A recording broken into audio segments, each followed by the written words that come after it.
Hello అండి, అందరికీ నమస్తే. నేను మీ దువ్వాడ మాధురి. చాలా ముక్కుసూటుగా ఉండే తత్వం నాది, అందుకేనేమో నన్ను ఫైర్ బ్రాండ్ అంటారు. కంప్లీట్గా ఆర్థోడాక్స్ ఫ్యామిలీ నుంచి వచ్చింది నన్ను. నాన్న ఇంటర్మీడియట్లోనే మ్యారేజ్ చేశారు. తర్వాత నాకు 3 అందమైన ఆడపిల్లలు పుట్టారు. ఆరాధ్య, అఖిల, అర్హ. వాళ్ళే నా ప్రపంచం. మొదటి నుంచి కూడా హస్బెండ్కి నాకు కంపాటిబిలిటీ, అండర్స్టాండింగ్ చాలా తక్కువ. చాలాసార్లు కాంప్రమైజ్ అవ్వడానికి ట్రై చేశాను, కలిసి ఉండడానికి చాలా ఏళ్ళు ప్రయత్నించాను, కానీ అస్సలు కుదరలేదు. ఇద్దరం కూడా విడిపోవడం జరిగింది. సో కుటుంబ పరంగా సమస్యలు ఎదురైనప్పుడు, నేను ఒంటరిగా మిగిలినప్పుడు, అదే కుటుంబ సమస్యలతో బాధపడుతున్న శ్రీనివాస్ గారు కూడా ఒంటరిగా మిగిలినప్పుడు, నేనున్నానని చెప్పి నాకు అండగా నిలబడటం, ఏ స్వార్థం లేనటువంటి మహిళ, కష్ట సుఖాల్లో నాతో నడిచినటువంటి మాధురి.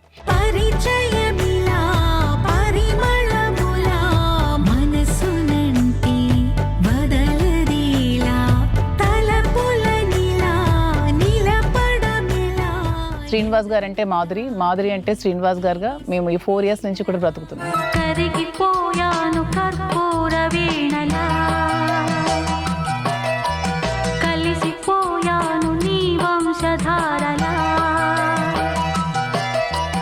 నా గుట్టు జారిపోతున్నా, నీ పట్టు చిక్కిపోతున్నా, నీ తీగ వడికిపోతున్నా, రాగాలు దోచుకుంటున్నా, కురిసిపోయింది ఓ సందె వెన్నెలా,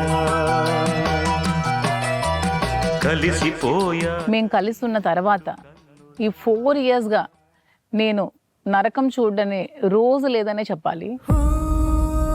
ప్రతిరోజు సోషల్ మీడియా వేదికగా నా మీద కామెంట్స్ పెడుతూనే ఉన్నారు, నా వ్యక్తిత్వ హననం చేస్తూనే ఉన్నారు. ఆడపిల్లలు అని కూడా చూడకున్న నా పిల్లల్ని ట్రోల్ చేశారు. జీవితంలో ఏదైతే నష్టపోయామో ఆ నష్టాన్ని పూడ్చుకుంటూ, మా కుటుంబాలను కూడా కాపాడుకుంటూ, మా ఇద్దరి పైన ఆధారపడిన 5 పిల్లలు, వాళ్ళకొచ్చే ప్రతి సమస్యకి తల్లిదండ్రులుగా మా బాధ్యత వహిస్తూ, వాళ్ళని ఒక అగ్రస్థానంలో మా పిల్లల్ని కూర్చోబెట్టి మా జీవితాలను అంకితం చేయటం. Life is all about second chance. So ఈ దువ్వాడ మాధురి 2.0ని బిగ్ బాస్ హౌస్లో చూస్తారు.